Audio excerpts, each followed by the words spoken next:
Halloween is just around the corner, and so Donald McDonald decided it would be fun to get in costume and pretend that he was a worker. Literally, pretend that he was working class.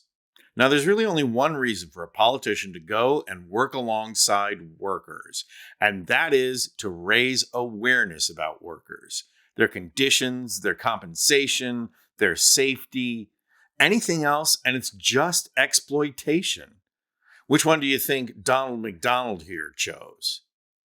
The media decided to play along with the charade, but then one reporter went ahead and asked Trumpy the French Fry King the most important question that a trip to McDonald's should generate.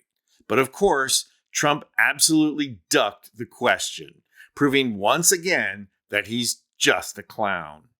I'm going to show footage of Trump refusing to answer the most vital question about working at McDonald's. But first, let's take a quick look at how much of a cute little game this was for him. You can tell right from the beginning. Watch as he dons an apron. Right there you have it. He makes an incompetent attempt at tying off the apron and then has a worker do it for him. And pay close attention to his face and body language as the worker ties the apron for him. You can see it all over his face. Very good, Jeeves. Now do fetch the morning paper. And it's the same with the fries. He stands there chatting while someone else does the work. This is all just working class cosplay for him, and AOC called him out for it. That man's never punched a clock in his life. He's never wiped down a table in his life. He's never had to fix his own car. He's never struggled to make ends meet. He does not know what it means to check your paycheck every week and see what you got left. He doesn't know the first thing about that.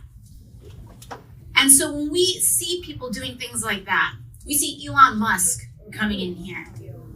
I mean, we got to talk about what this guy's doing, right? He's doing these little, these little contests where he's promising people $1 million, in some kind of lottery giveaway if they sign up for his list. And I want us to put together what those two things are like. When you have a billionaire just dangling $1 million to those of us, and many of us, who are struggling to make ends meet if they dance for him. You've got Donald Trump putting on a little McDonald's costume because he thinks that's what people do. They're not trying to empathize with us. They are making fun of us. They are making fun of us. Donald Trump thinks that people who work at McDonald's are a joke. Elon Musk thinks that dangling money in front of a working person is a cute thing to do when the election of our lives is before us. Because that's what people and billionaires like that do. So let's just review Trump's little stunt. The restaurant was closed. This was a totally staged event, and Trump violated 2 health code violations: no hairnet or hat and no gloved hands. It was all theater. Even so, one reporter finally asked him the crucial question about workers' compensation and minimum wage. Watch Trump avoid it. Minimum wage should be raised. Well, I think these people work hard. They're great. And I just saw something, a process that's beautiful. It's a beautiful thing to see. These are great franchises and produce a lot of jobs, and it's great. And great people working here, too. But minimum wage is recently increased. So, yes, ma'am. And that's Trump in a nutshell. As long as he can exploit workers for his own personal gain, he's game on. But whenever it's time for him to support workers, he'll take a pass every time. This was a man who stiffed workers with impunity.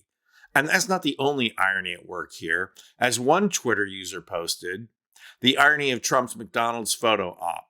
As a convicted felon, he can't work at McDonald's. As POTUS, he blocked a $15 minimum wage that would have helped countless McDonald's employees. As POTUS, he weakened McDonald's employees' ability to unionize. His photo op is 100% fraud, which defines him well. But the biggest irony by far is how Trump was manipulated into this appearance by Kamala Harris. She's been playing a chess match with Trump. She manipulated him into a crowd size competition. She manipulated him into worrying about people leaving his rallies. She manipulated him into maintaining a campaign schedule that's about to kill him. She's manipulated him into doing interviews where he comes across crazy.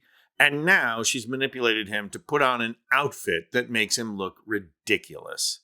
She may have sacrificed a bishop at the Al Smith dinner, but she has pretty much proven that Trump is not the king. He's a pawn. Right, JD? I'm Anthony Vincent Gallo for Occupy Democrats.